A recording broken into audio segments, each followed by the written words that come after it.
I don't have a proper narrative, to be honest. I would like to present some thoughts. This is the work in progress.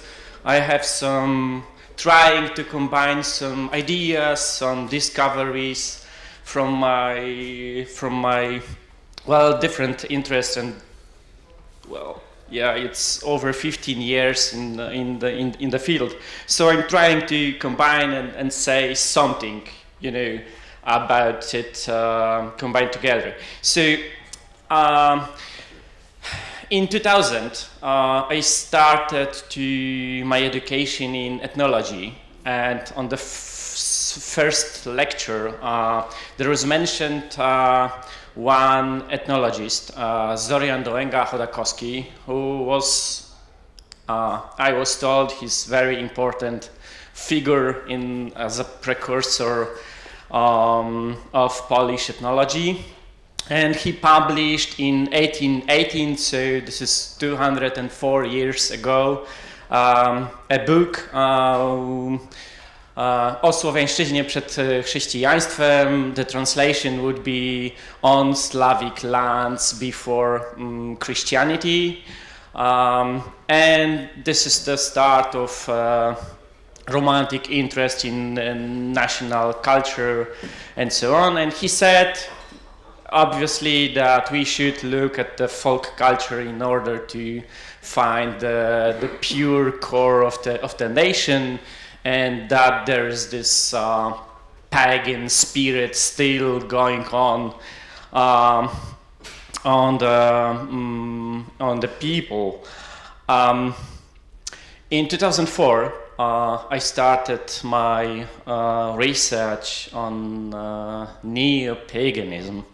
And I discovered that Zorian Dołęga Chodakowski and this book is very important for native faith believers, that this is really a strong source of intellectual inspiration, and that, the Chodakowski thesis is still believed and practiced, in fact, by native faith believers. And it was something that struck me. It was something curious that both religion and both science have the same source of inspiration. It's like, it was really, really inspiring. It was left with me for all these years. So this is some kind of point of similarity, point of meeting, point of convergence between science and religion.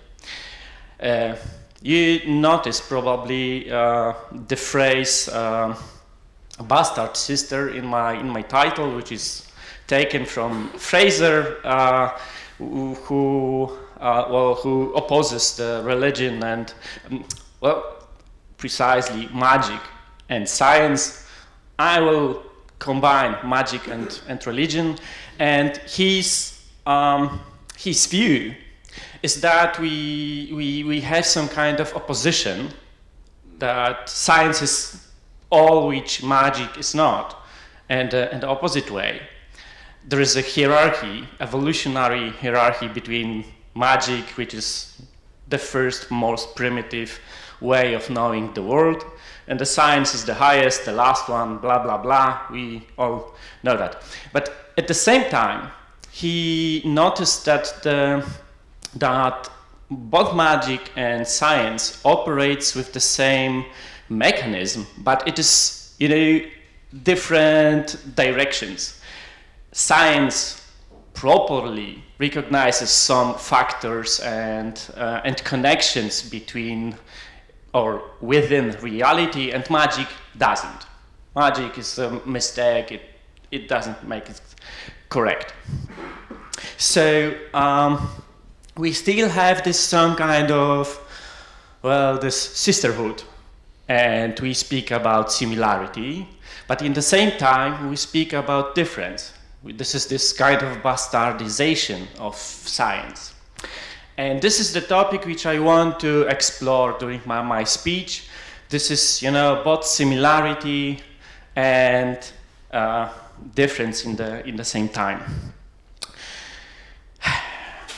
To be honest, this ambiguity, it is heralded from Herder, actually.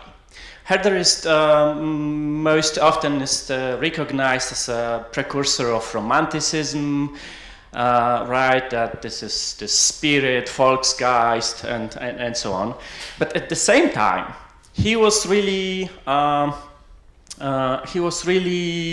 into enlightenment. He tried to do science. He tried to do philosophy. He tried to stick on scientific methods at that time, right?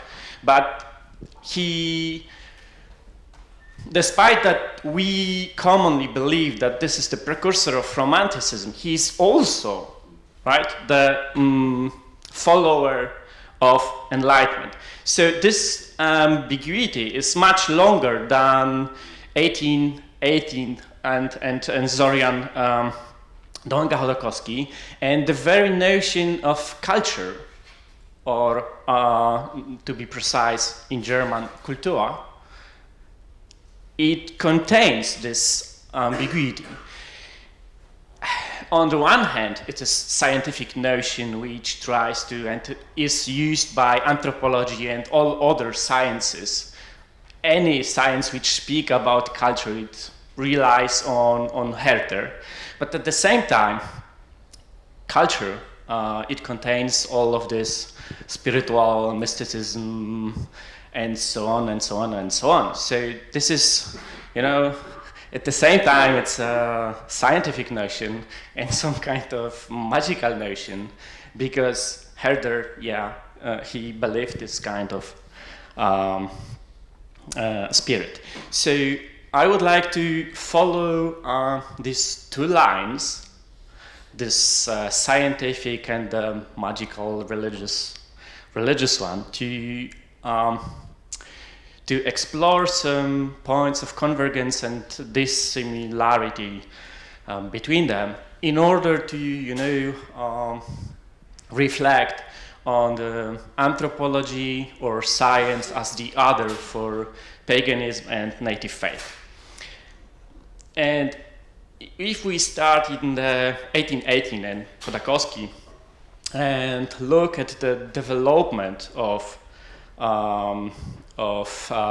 ethnology or Volkskunde, we see that there is a lot of connections and there is a lot of intellectual inspiration for native faith.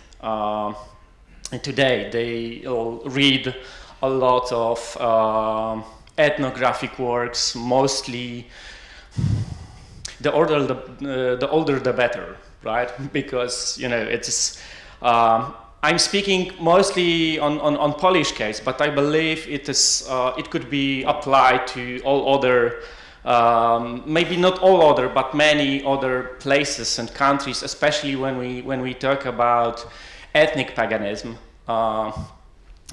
This would be more debatable in the case of Wicca or something, but still I believe there are some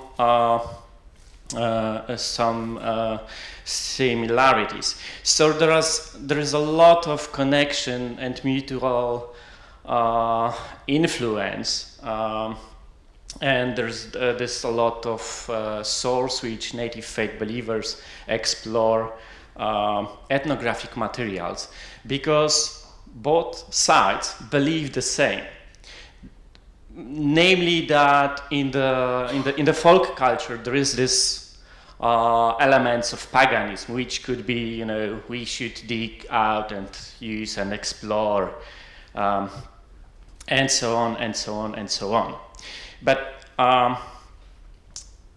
this is also this moment which those both lines, they starting to to diverge and go different direction, and to describe this native faith line, I will make use of the notion of counter-enlightenment, by Isaiah Berlin, but my direct source of inspiration is a book by Douglas Holmes, published in 2000, entitled Fast Capitalism, Multiculturalism, Neo-Fascism, who coins the notion of integralism to describe this way of thinking, which is counter-enlightenment, which is against some kind of science. It's based on some kind of mysticism, or rather, as he would like to say, he characterizes it with three notions: populism, expressionism, and pluralism. Basically, he speaks the same what Herder said. There are many cultures, there are very expression, there's spirit, and all of this is combined. Land with religion, with language, with the people. There is no distinction, in fact, between people, spirit, language, race, and so on, and so on, and so on. Yeah, so this is this counter enlightenment line. What is interesting in Polish case, maybe more than in some others, like for example Lithuanian case, is that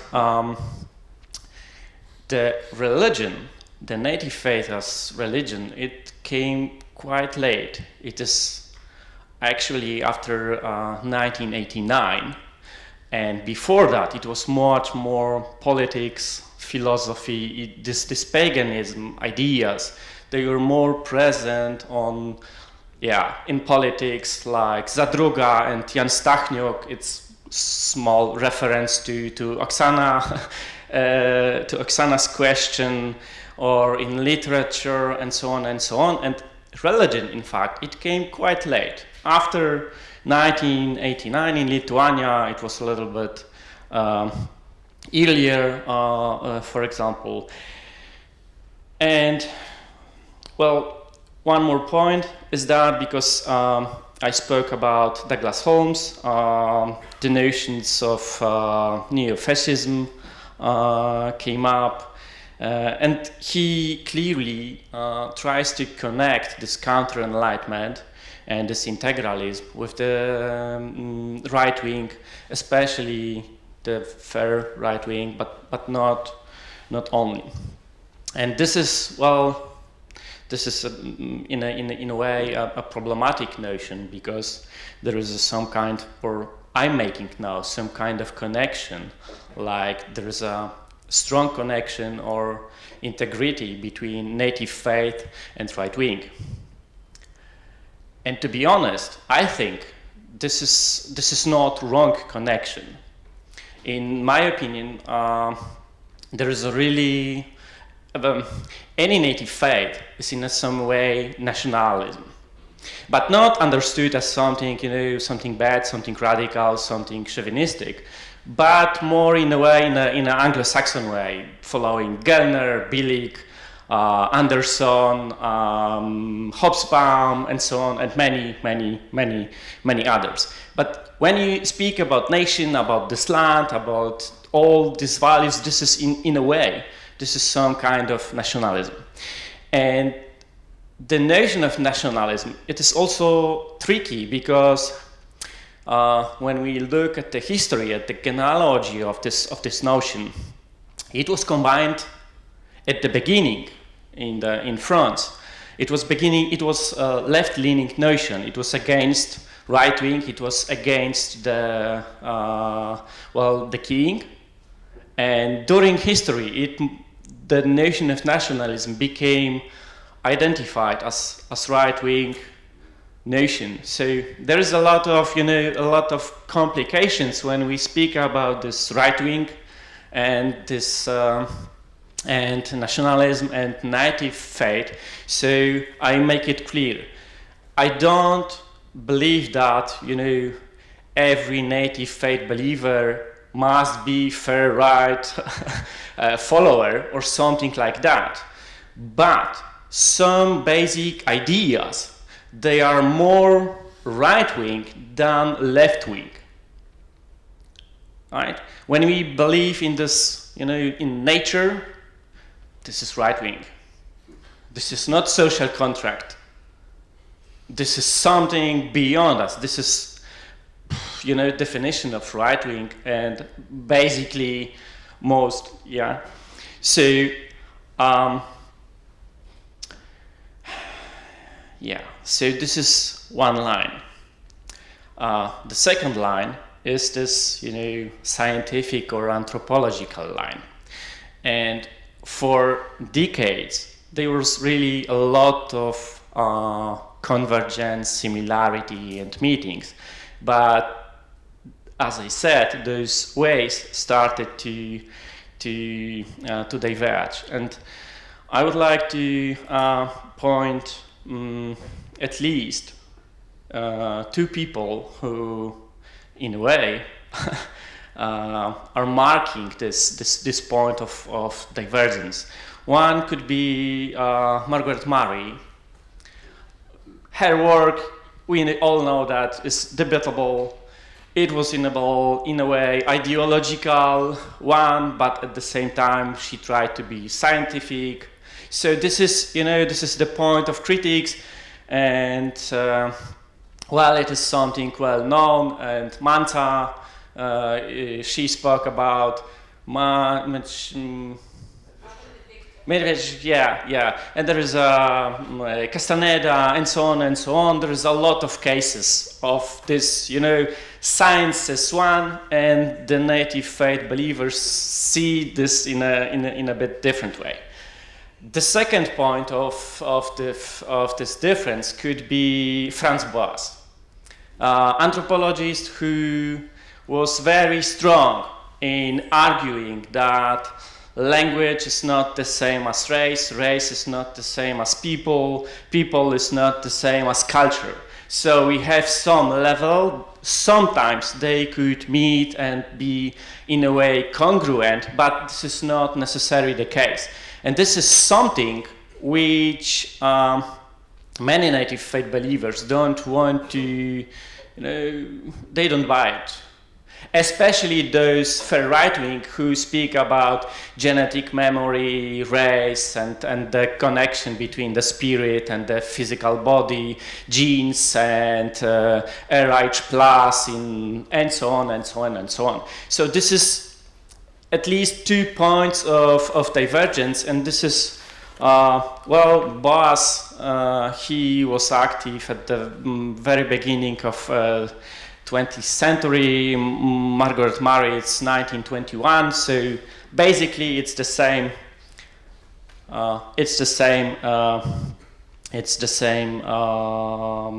moment of history of this divergence. The second point of divergence, very important one, is the scientific revolution after the World War II. Postmodernism preceded by anti-naturalist turn, and this is all this. Okay, we could put it in one notion: constructivism. Right? This is not naturalism. This is not objectivity.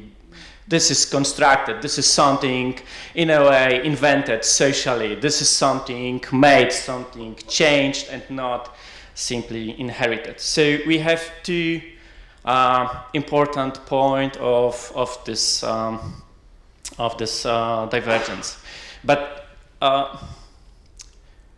still, what is going on when we look at those relations between native faith and anthropology, there is still points of connection, points of meeting, points of relationship. And and I would like to point at least three some points.